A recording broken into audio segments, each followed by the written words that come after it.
Welcome back to the Sports Perspective TV viewers and subscribers. As always, thank you for tuning in. And if you are new to the channel or you haven't subscribed to the channel as yet, we definitely appreciate if you hit that subscribe button. Now, who would have thought, right, when England scored 416 runs in their first innings, that the West Indies would have been able to not only get to the 416, but also surpass that 416 runs scored by England. I definitely did not think so. Even though I was optimistic about the batting, I definitely did not see them getting to that amount of runs, much less surpassing it. But guess what? That's what the West Indies did. That's what the West Indies did in their first innings. They have surpassed England's total, and we now have a lead. So gonna be going over the scores. It's currently lunch on the third day of the test match. So going to be reviewing the morning session with you and giving you the details of how the West Indies made those runs, right? So just stick around to the end of the video while we discuss all of these things, right? So like I said, the West Indies now have a lead. So the West Indies, in reply to England's 416, they ended up making 457 all out, right? West Indies started the day on 351 for 5, which means that in this session, they scored 106 runs, right? So it didn't start out good for the West Indies, though, I must say. They did lose early wickets. So Jason Holder, he was the first to go in the morning session. He went for 27, only adding 4 runs to his overnight total of 23, right? And then after that, Kevin Sinclair also got out cheaply. He made 4 as well. And the West Indies lost 2 quick wickets, all right? And it looked as if the team was just going to collapse and not even get to that 416. I must say I was a bit nervous after seeing Jason Holder and Kevin Sinclair go. But then Alzarri Joseph came to the crease and he did put both him and Joshua Dasilva, they put on a 24-run partnership to bring the score to 386, right? And then Alzarri Joseph got out, right? So again, then Alzarri Joseph got out. Then Jaden Seals got out the next delivery, right? So the next ball, Jaden Seals got out. So the West Indies were reduced to 486 for 9. And again, it seemed as if, they were going to get bowled out without even getting to that 416. But in came Shamar Joseph, and both him and Joshua Da Silva, brilliant batting by both of them. They were able to get the West Indies not only up to that 416, but also give the West Indies a good lead, right? So brilliant batting by Joshua Da Silva. He got to another half century. Brilliant batting, good temperament, smart batting. One Shamar Joseph got to the crease, he deliberately faced most of the balls as expected, being the established batsman at the crease, batting with the number 11, the last batsman, trying to preserve the last wicket. And he did a brilliant job at doing that, facing most of the balls from the England bowlers, especially from the England fast bowlers, with a Malcode running in and bowling fast. Also, Gus Atkinson and Chris Wokes, right? Chris Wokes bowled well in this session. He ended with 4 wickets, so he was the main wicket taker for England in their innings and in this morning session, right? So he got the wicket off for Jason Holder, also got the wicket off Alzarri Joseph, and I think he got the wicket off Kevin Sinclair as well.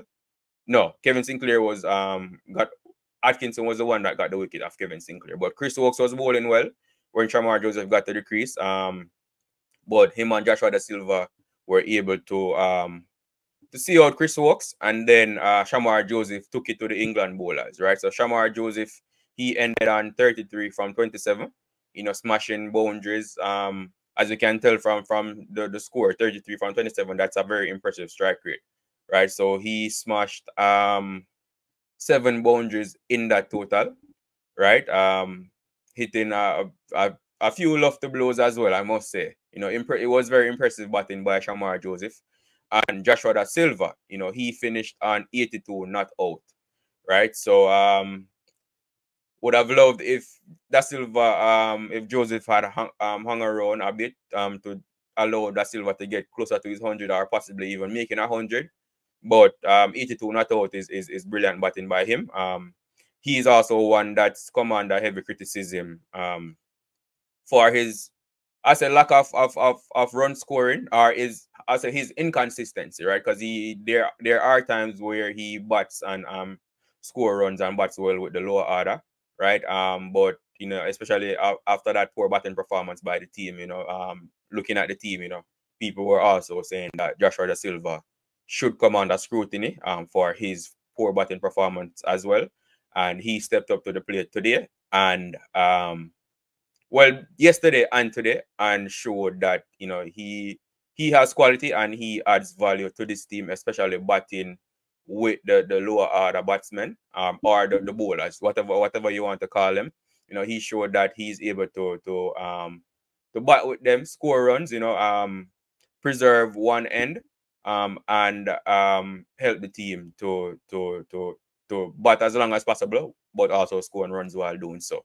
So the West Indies, you know, they have a 41 run lead right now. It's currently lunch on the third day, and England will be coming out after lunch and looking to first of all, you know, surpass the West Indies lead and then try and set a total for us to bat. So this test match is shaping up very good. You know, there's still a lot of time left to be played. You know, this is just the third day. And I must say the bowling conditions, you know, as is customary with England, it's a bit overcast now, so the bowlers were getting a bit of assistance in the morning session due to the cloud cover, bit of movement, and the fact that the West Indies will now have the new ball. Hopefully, if it's still, if the cloud cover is still there, if the conditions are similar to what they were in the morning session, that should definitely help the West Indies bowlers, and hopefully they are able to capitalize on that and get some early wickets and put England under pressure as they try to first, you know, surpass our lead and then set a total for us to chase down. So this match is shaping up very good. You know, a very surprising performance by the West Indies, but I must say, and I can't say it enough, you know, I'm definitely proud of how the team batted, you know, proud of how they handled themselves, even the bowlers as well, right? Even though England scored 416 runs, you know, the fact that they were still able to bowl them out within 90 overs, the bowlers, while a bit expensive, you know, they took wickets, and that's always commendable in Test cricket as well. So all in all, so far, it's been a brilliant bounce back performance by the team after that disappointing first Test match. So let's see how our bowlers come out and do in the post-lunch session, and if they can get us in a position to win this Test match and level the series, right? But brilliant batting by the team. So just to go over the entire batting card for the West Indies before I end this one. So Kraig Brathwaite, he got 48. Alec Athanaze, Mikael Louis, he got 21. Craig McKenzie, he made 11. Alec Athanaze, he made 82. Kavem Hodge, the Centurion, of course, he made 120. Jason Holder, 27. Joshua Dasilva, 82, not out. Brilliant half century by him as well. Kevin Sinclair, 4. Alzarri Joseph, 10. Jaden Seals made 0. And Shamar Joseph made 33 from 27. Bowling for England, Chris Oakes, he took 4 for 84. Gus Atkinson, he took 2 for 107. Mark Wood, you know, he took 1 for 71. Shoaib Bashir, their only spinner, he took 2 for 108. And Ben Stokes took 1 for 61. So that was the bowling for England. So looking good for the West Indies. You know, like I said, let's see how our bowlers come out and do in this post-lunch session. But that's all I have for you in this video, viewers and subscribers. You know, do remember to like the video. That's very important. Like the video, comment on the video, and subscribe to the channel if you haven't subscribed to it as yet. You know, also if you love the content that we're putting out, you know, would really appreciate you hitting that subscribe button. And I must say, we've hit the 2,000 subscriber mark. So I want to say a huge thank you to everyone that has subscribed to the channel so far. It's really appreciated. You know, as the channel keep on growing, you know, cannot do it without you. So I really appreciate all of you who have taken the time to subscribe to the channel and are supporting the channel. Thank you, and I will see you in the next video.